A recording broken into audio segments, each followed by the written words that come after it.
So, previous video I did this, and what became very apparent is that my MPCNC is not square with my baseboard.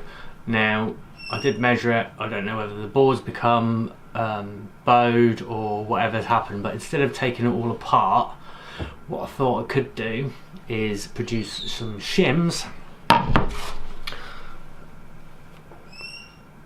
to level it out. I have been out there with a level, and one of the corners is probably about 1.5 mil shorter than it should be, giving me a slant in the X direction.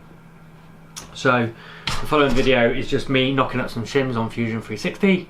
I then obviously printed them out. I just went back and redid the video just so I can show you how I did it in Fusion. I printed them, and then I will probably fix it, not tomorrow because it's Christmas Day tomorrow, and I'll probably get in some trouble with the missus.